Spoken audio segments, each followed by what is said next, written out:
You're listening to How India's Economy Works, hosted by journalist and author Puja Mehra.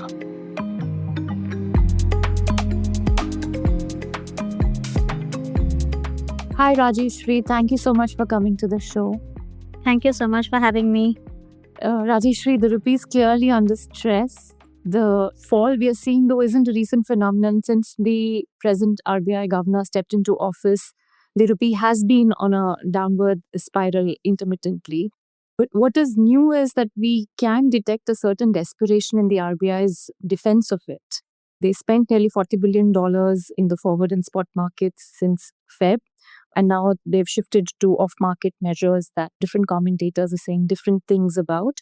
And I would also ask you to tell us how we should look at these things. But before we get to that, I would like you to start by helping us understand what are the pressures and what are the reasons for the rupee's weakness. And then probably we could go on to discussing the RBI's approach and what you think of it.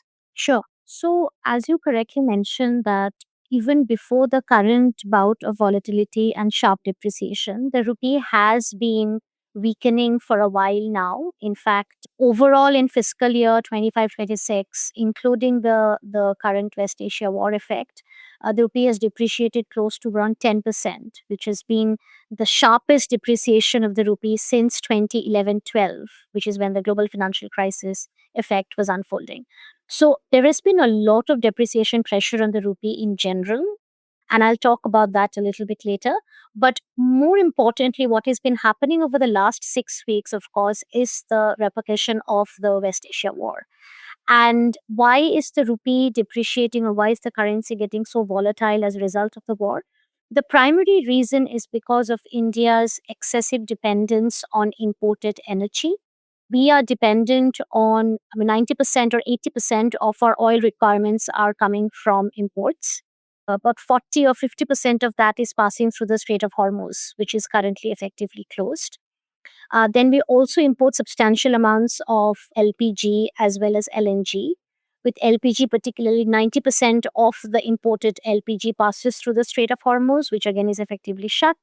And about 40 or 50% of LNG passes through that same shipping route. So, because of this singular factor, one, because of India's excessive dependence on imported energy, both crude oil and gas, and because of the fact that the Strait of Hormuz has been effectively closed ever since the war began, and also because a lot of energy and a lot of oil and gas infrastructure facilities have been hit, that means that there is a very sharp increase in the price of oil and gas in the global markets. And India, being a very significant importer, is facing a ballooning of energy import bill. Now, most of the emphasis has gone on oil and gas, but it's also true that the other commodities, for example, fertilizer, again, something that we import very heavily and quite a bit of it from the Middle East, which passes through the Strait of Hormuz, that is also getting stuck. And that means we are going to face a higher price when we import fertilizers as well. Now, when the import bill goes up, what happens is that the importers in India are demanding a lot of dollars to pay for this high import bill. And when they demand such high dollars, essentially the demand for the rupee is falling. So that is a very big reason why the rupee is depreciating. Secondly, this is on the trade channel. Secondly, what happens when there is so much of geopolitical uncertainty and there is no guarantee as to when this conflict is going to end, foreign investors who invest in Indian capital markets turn highly risk averse. And they start pulling out of what is called high risk emerging markets like India. And they start pulling out of the equity market, they start pulling out of the debt market. And when they take their money out, essentially what they are doing is they're converting the rupees into dollar and taking the dollar out. And as they start dumping rupees, that means there is excess supply of rupees again in the market. And that also pushes a downward pressure on the value of the rupee. Okay, so two very big factors because of which the West Asia war has exacerbated the depreciation pressure on the rupee. Now, it's important to keep in mind that even going into the war, the rupee was a very weak currency. In fact, it was one of the weakest currencies amongst the Asian peers. And that's because even before the war, because of trade-related uncertainties, because of tariff-related uncertainties coming from the US, general global trade landscape uncertainty, and also because India has sort of not been able to catch up to the artificial intelligence bandwagon. There was a massive outflow of foreign capital from the Indian equity market. I think the rough estimates are about anything close to $20 billion of money being taken out of the equity market alone in the April to December period of 2025, and that could have gone up over the last few weeks. And when foreign portfolio investors are pulling money out, once again, that puts a lot of pressure on the rupee to depreciate.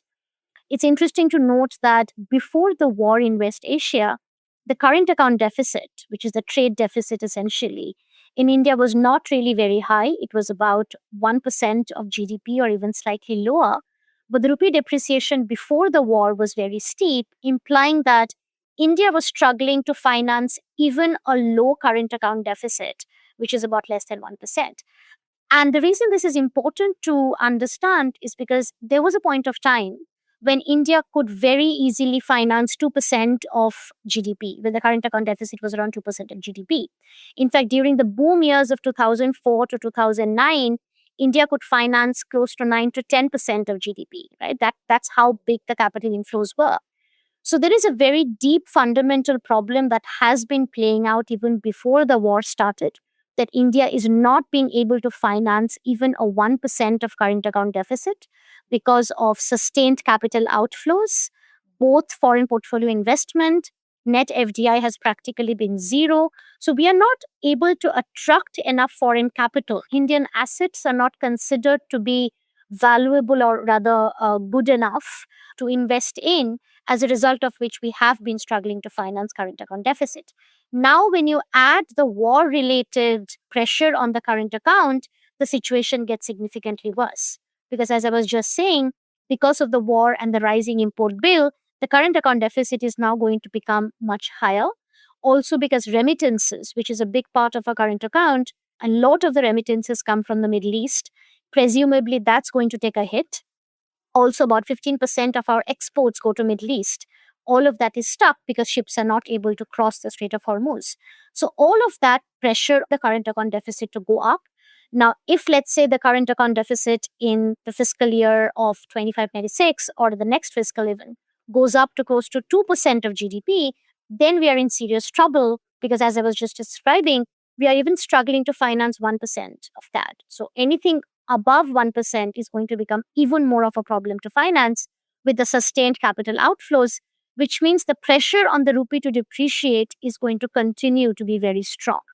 So that's basically a fundamental structural reason why the rupee has been depreciating.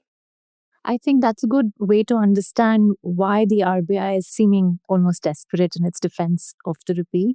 So, do you want to say now something about what their approach has been and if that is the way to go about addressing this problem of inability to finance a current account deficit?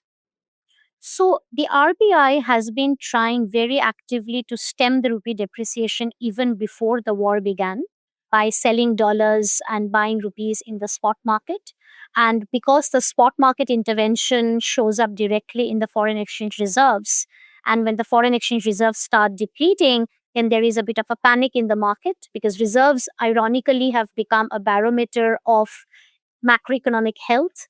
And the more you lose reserves, the more the foreign investors or other traders, everybody thinks something is going wrong. So then the RBI has shifted a lot to the forward market because the forward market intervention doesn't immediately show up in reserves. So the RBI has run up a very big outstanding position on its net forward book. So both through spot and forward markets, the RBI was aggressively trying to stem the depreciation in the run up to the war, right? And of course, that doesn't always help because, as I was just describing, the pressure on the rupee to depreciate is structural. And what the RBI was doing was more like putting a band aid on a very large wound, and the blood is going to keep spilling over from all possible sides, which is exactly what was happening. The rupee was depreciating steadily despite RBI's efforts. When the war started and the pressure on the rupee to depreciate became even stronger, the RBI continued to do spot market intervention. I think since the start of the war itself, the RBI lost around $30 billion of reserves, which is a pretty big amount to lose in 6 weeks. And estimates suggest that currently its net outstanding forward position is around $100 billion. So FX reserves are around $688 billion. If you add the forward position, which need to be settled at some point of time, the reserves will fall to $588 billion, which is less than 10 months of import cover. And if the RBI continues to intervene in the forward and the spot market, the reserves will fall even more. Now, when the RBI started bleeding reserves, and of course that's a bit of a worrisome situation, then it started taking other unconventional and sort of unprecedented measures to stem the depreciation. Okay. While the RBI's official position has always been managing currency volatility, given the extent of intervention and measures taken by the RBI, it doesn't seem that the RBI is only concerned about volatility. It seems that from time to time, the RBI is potentially trying to manage the level of the exchange rate as well. What the RBI did was on 27th March, RBI announced that all commercial banks in India will have to limit their net open position in the foreign exchange market onshore to $100 million on a daily basis. Now, why is this important and why did the RBI do this? One, of course, because it was losing reserves and that was no longer a sustainable option. Secondly, and this needs us to go back a little bit in time, sometime around COVID, the RBI allowed Indian banks to take positions in the offshore non deliverable forward market. Indian rupee has a very big offshore non deliverable forward market, primarily because there are capital controls that exist in the onshore market, because of which FX market participants cannot take a lot of positions to hedge or speculate against the rupee. So, therefore, the offshore market over the years has become very big. The RBI allowed Indian banks to take positions in the offshore market around 2020. Then there were a lot of policy flip flops. It kept going back and forth and kept putting restrictions on the banks when the Russia Ukraine invasion happened, because that's also when the rupee was becoming volatile and it was depreciating. Finally, sometime around 2023, the RBI gave permission to Indian banks to trade in the offshore NDF market and to offer NDF contracts in rupee to whoever was interested, resident, non resident, etc.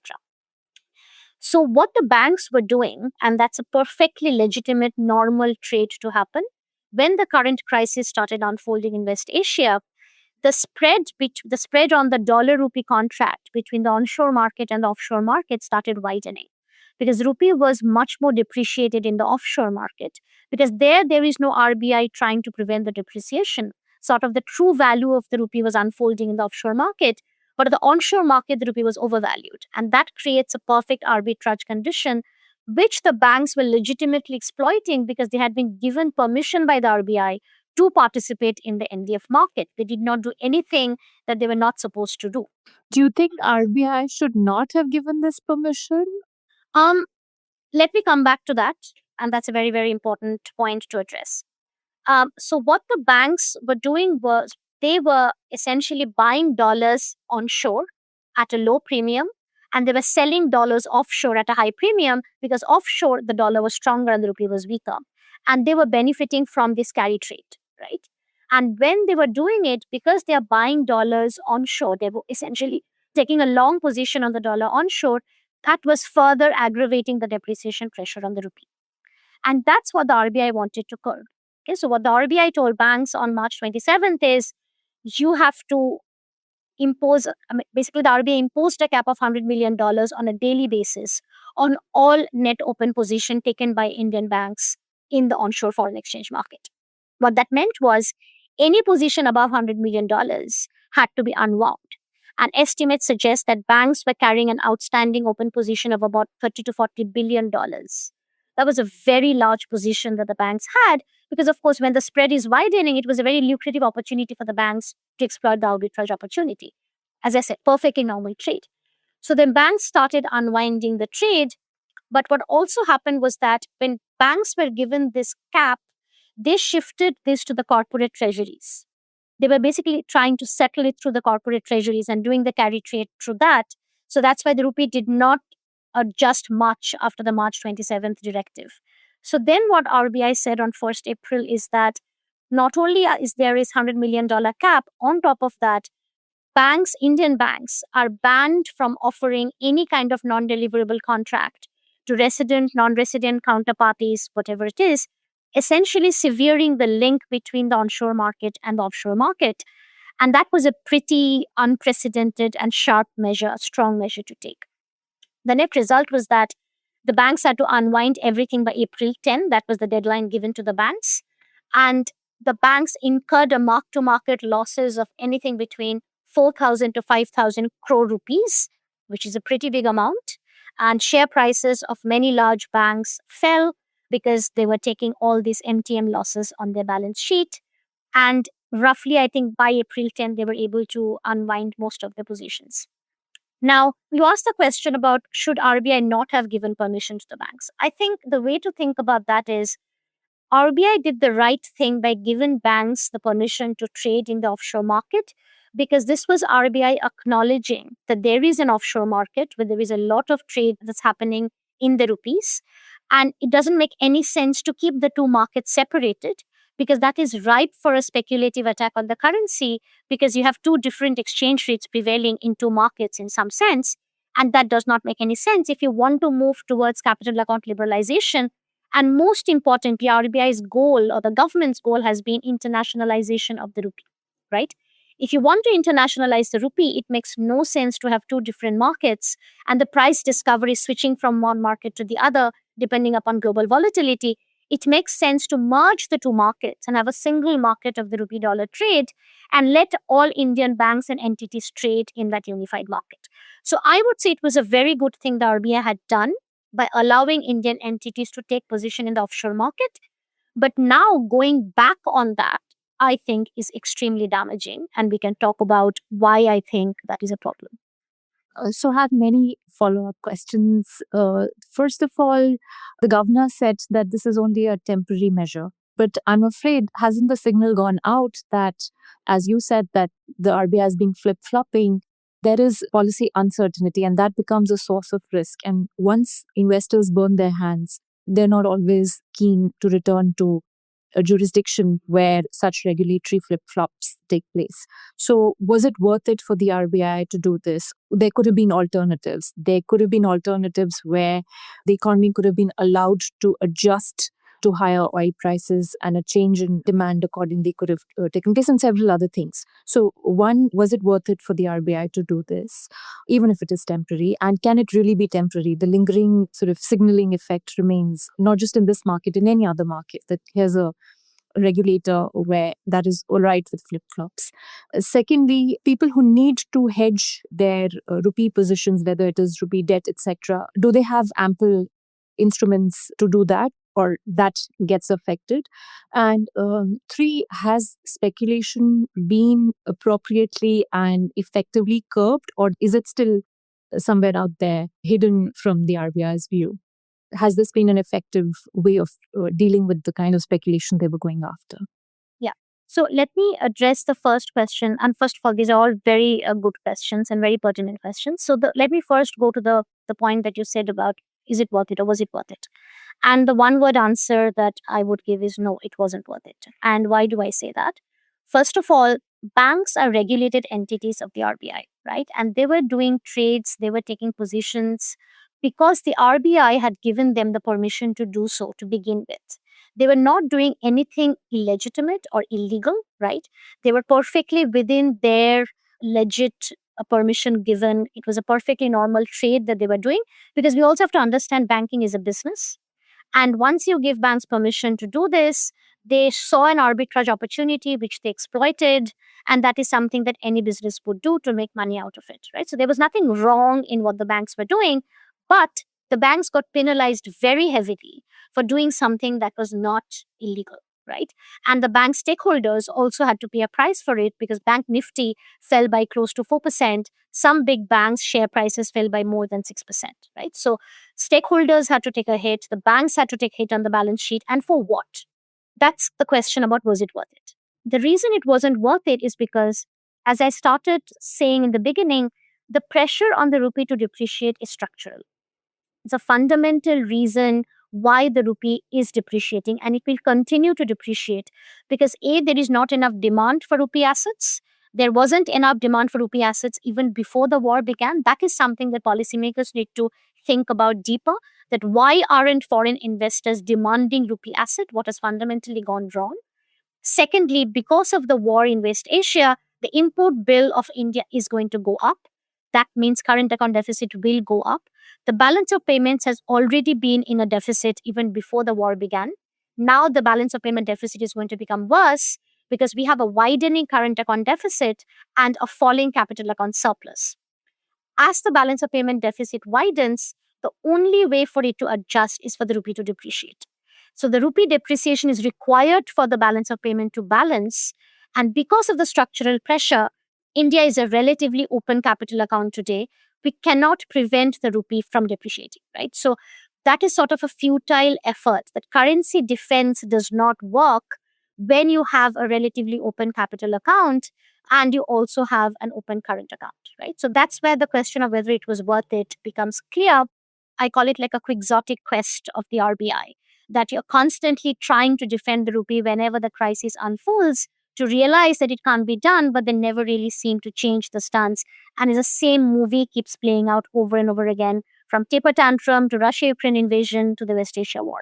And it's important to say here that this time with much larger foreign exchange reserves. So that can no longer be the sort of thing to say. Exactly. And the pressure on the rupee to depreciate is also very strong because, unlike the taper tantrum, which was a one time shock, we don't know when this war is going to end. We don't know how high the current account deficit is going to go. We don't know how much capital outflows the foreign investor is going to take out. So the rupee needs to depreciate. So any attempt to prevent the rupee to depreciate actually makes things worse. Now let me now come to why do I think it makes things worse? That why RBI's measures can actually backfire, let alone achieve the objective. The reason it will backfire goes back to your first question about the governor saying that these are temporary measures. Even if they take the measures back at some point of time and they allow the banks once again, what has happened, and as you rightly measured, is it's a scarring of confidence. Presumably, RBI took all these measures to stabilize confidence and stabilize rupee. There is no reason to believe why either of these two can be stabilized by these measures. If anything, confidence of the foreign exchange market participants will get undermined even more as a result of this unprecedented and drastic measure.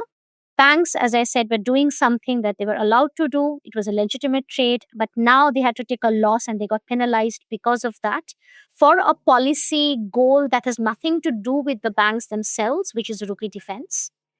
And the signal that this sends out to the economy is, if a perfectly legitimate action got banned, then what else can the RBI do? What other legitimate actions can get prohibited now in order to achieve the objective of a stable rupee? For example, if I am sending my kid abroad to study, I need to take some dollars and I'm going to sell some rupees. But now looking at RBI, I'm worried that is the RBI going to cap outward remittances? Is the RBI going to impose capital controls on outward foreign investment?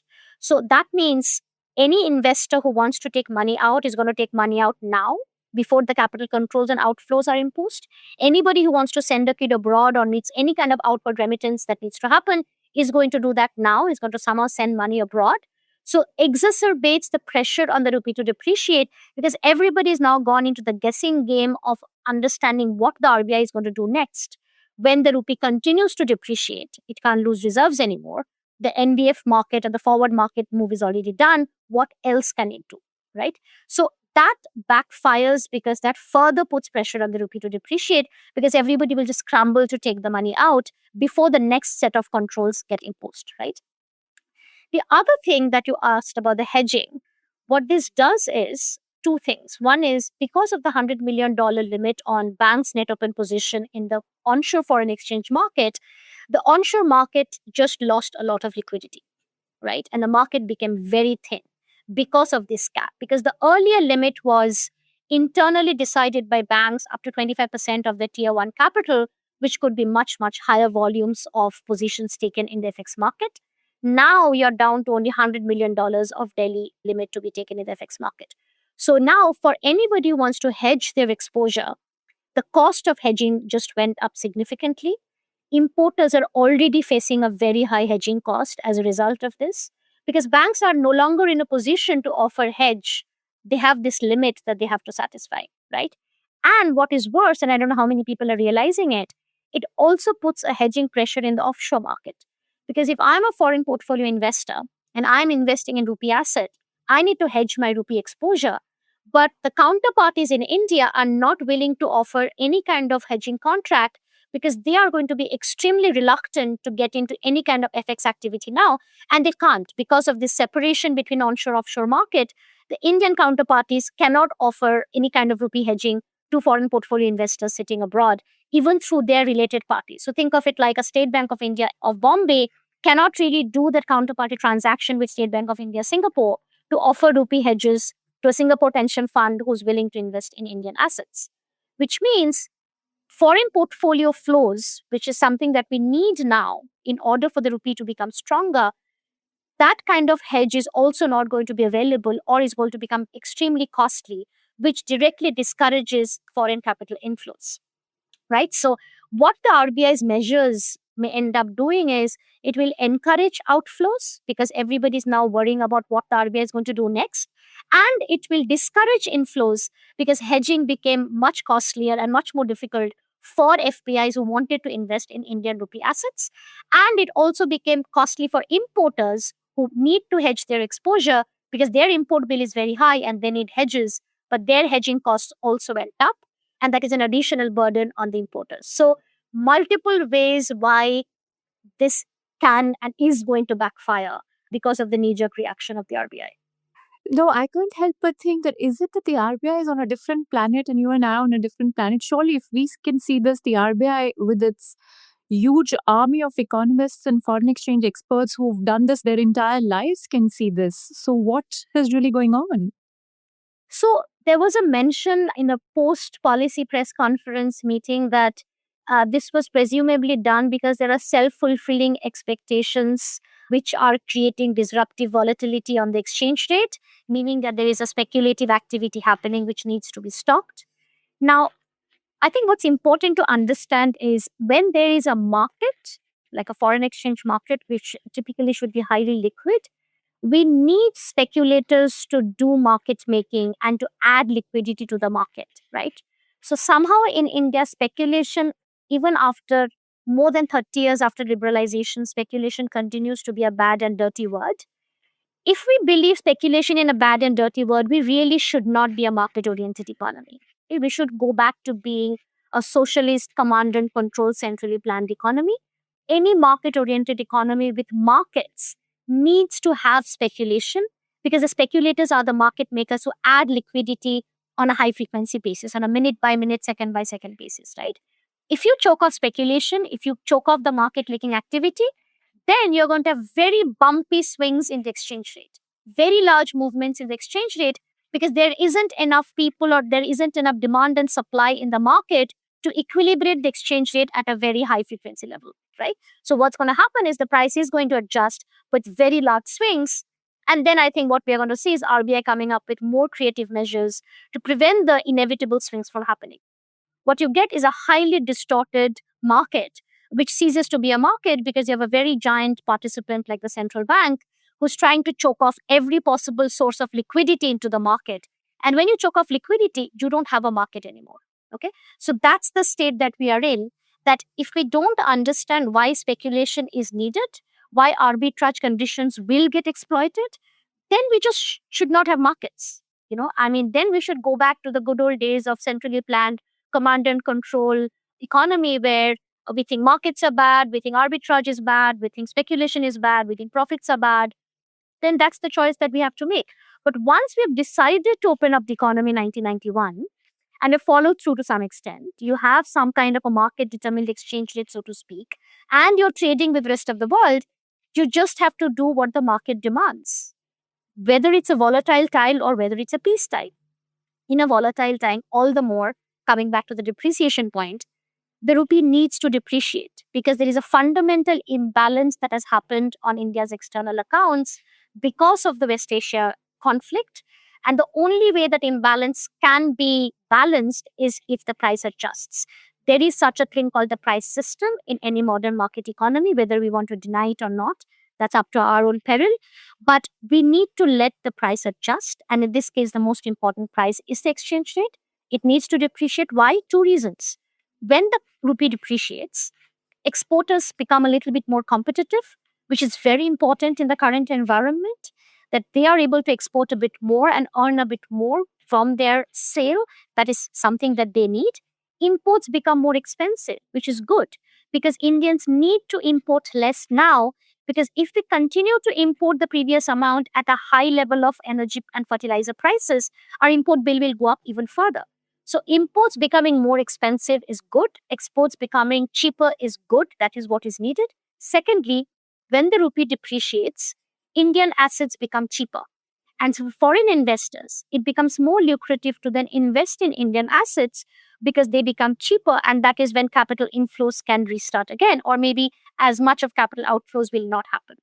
But if we keep the rupee artificially overvalued, as is apparently being tried, then all of these channels of stabilization and adjustment fall apart. And what we get, as I was saying, is a highly distorted market with many unintended consequences that I was just listing out. One of which, as you said, is that we are probably again going to have two exchange rates for the rupee, one onshore and one offshore. And that reminds me of a conversation somebody very senior in the IMF, an Indian economist, told me she used to work on Argentina and how Argentina had multiple exchange rates. And we were joking about it. And I'm afraid that, right now some economist from some other country might be joking about India. So what do you think should now be done? If you could be in the RBI or in government right now, what would your recommendation be? So, one thing I just wanted to clarify here, Pooja, is that before 2020, it was always the case that there was an offshore market and there was an onshore market, and the two were completely separated from each other. And the price discovery of the rupee would shift between the two markets depending upon the liquidity situation, the global volatility, etc. Unfortunately, we have gone back to that period. So, whatever gains RBI did in the last 4 5 years have sort of been reversed. And now, even if the RBI brings back that kind of a measure that, okay, fine, banks are once again allowed to take positions, as I was saying, because of the damage done to the confidence, because, this is like a retrospective taxation. We know the retrospective taxation episode of Vodafone. This is exactly that. Because what the RBI did was, RBI penalized banks on positions they had already taken, right? At least if they wanted to do it, they could have done it on incremental positions that the banks were going to take. That way, the banks would have more room to adjust. The stock market would not have reacted. The banks would not have mark to market losses of 4 to 5,000 crore because they knew that this was coming and they could have adjusted accordingly.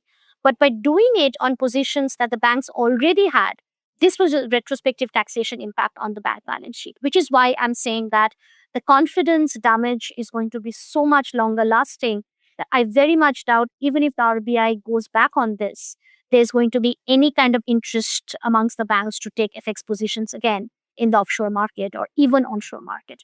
So I think we have done a damage to the foreign exchange market that's going to last longer than the war, irrespective of when the war ends. And that's the kind of damage the Indian economy does not need. It is in the interest of India to have a vibrant and liquid foreign exchange market. If you want to do internationalization of rupee, Viksit Bharat, whatever the ambition may be, we just went back several years as a result of this. What could the RBI do right now? RBI could, or the policymakers could acknowledge and realize that the pressure on the rupee to depreciate is fundamental and structural because of India's structural dependence on imported energy, because we are a current account deficit country, because we have been losing capital inflows even before the war. There is nothing that can be done overnight to change any of these things, right? India cannot stop becoming dependent on imported energy. We need to figure out why foreign investors aren't interested in Indian assets. That's something the policymakers need to figure out. But in the immediate period, the RBI needs to let the rupee depreciate, right? RBI needs to let the rupee find its true level, whatever the level may be. I think India is the only country where we all obsess about the exchange rate so much that on a day-to-day basis, it's on the front page of every newspaper. I don't think it happens in any South Korea, Thailand, or Taiwan, or Singapore of the world that on the front page, we have headlines like rupee has a free fall, or rupee has plunged off the cliff, or there is a psychological level of the rupee that is getting breached. I don't even understand what is a psychological level of an exchange rate, right? It's a price. Do we say psychological level of the steel price? We don't. 100 rupees to a dollar. Now it seems it's 95. I mean, it's like a step function. Every time there is a 95 or 100 or 90, there is an intervention. All of that is kind of a little bit strange because we want to be a market-oriented economy. Why is there so much of discussion and obsession about the exchange rate? Let the exchange rate stabilize. It is supposed to be an automatic stabilizer. It is supposed to be a shock absorber. In bad times like this, let it depreciate so that exporters can breathe a sigh of relief. Importers cannot import as much. Foreign investors see that Indian rupee assets are cheaper. Let that adjustment happen. And yes, when the times become good again, at some point the war will end, the conflict will end. Then the rupee may start appreciating again because there is greater interest in Indian asset. That's how a market system operates. That's how the currency is supposed to operate. But the longer and the more we try to disrupt that process, we are just sort of pushing away the inevitable. So I would say, it's actually not that difficult. You just let the rupee take the hit and let the rupee depreciate. Right. Thank you. Thank you so much. Thank you so much. This was a pleasure.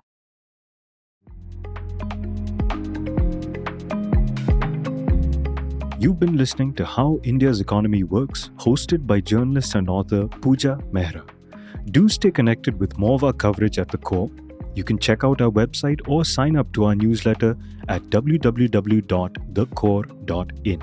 That is www.thecore.in. Do also track us on LinkedIn, where we usually post synopses or extracts of our top stories and interviews. We would love your feedback, so do write to us at feedback@thecore.in. Thank you for listening.